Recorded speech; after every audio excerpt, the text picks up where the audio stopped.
Et ce matin, c'est Arlette Chabot. Bonjour Arlette. Bonjour à vous. Bonjour Arlette. Angela Merkel donc à Paris hier soir pour un dernier dîner officiel avec Emmanuel Macron à l'Elysée. Les élections législatives auront lieu dans 10 jours en Allemagne, le 26 septembre, et la chancelière va quitter donc le pouvoir. Alors la France va-t-elle la regretter ?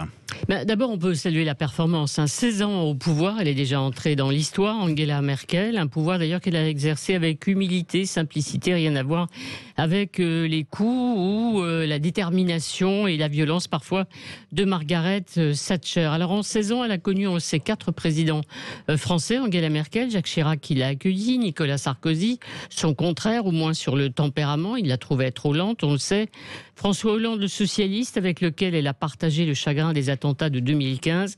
Et puis Emmanuel Macron, le seul vraiment élu sur un engagement européen, une conviction européenne forte. Angela Merkel n'a jamais eu de lien personnel aussi fort, par exemple, qu'à Mitterrand et Kohl avec l'un d'eux. Elle a compris très vite que les dirigeants français tiennent rarement leurs engagements, notamment en matière de réforme. Elle s'est appliquée tant bien que mal à faire avancer ce qu'on appelle le couple franco-allemand, insuffisant pour faire progresser l'Europe, mais indispensable pour éviter sa paralysie. Le secret de la longévité d'Angela Merkel, c'est simple. On l'appelle moteur, la mère, vous savez. Oui. Elle a toujours défendu d'abord les intérêts de l'Allemagne, qu'elle négocie avec les Chinois ou qu'elle négocie avec Vladimir Poutine et qu'elle décide toute seule en 2015, par exemple, on le sait, d'accueillir des migrants sans prévenir ses partenaires et en créant un grand désordre en Europe. Est-elle européenne ? Oui, au bout du compte, oui. Quand elle tord le bras à la Grèce pendant la crise de l'euro, elle finit quand même à la fin par accepter d'assouplir un peu sa position.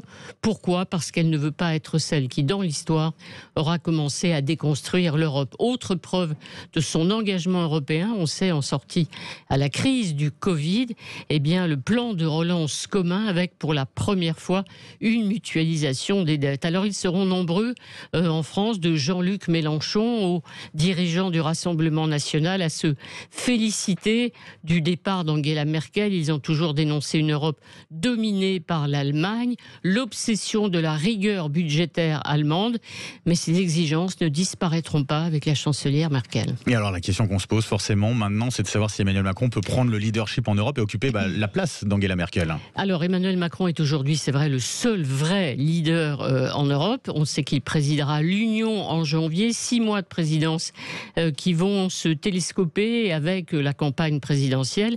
S'il obtient des résultats en matière d'immigration, d'ailleurs, ça pourrait être un plus pour Angela Merkel. Reste une question, justement, pendant cette période. Qui seront ses interlocuteurs à Berlin ? Mystère, parce qu'Angela Merkel s'en va, mais peut-être pas tout de suite, parce qu'il faudra former sans doute une coalition. Donc, mystère, Angela Merkel est partie, mais peut-être pas si vite qu'on le pensait.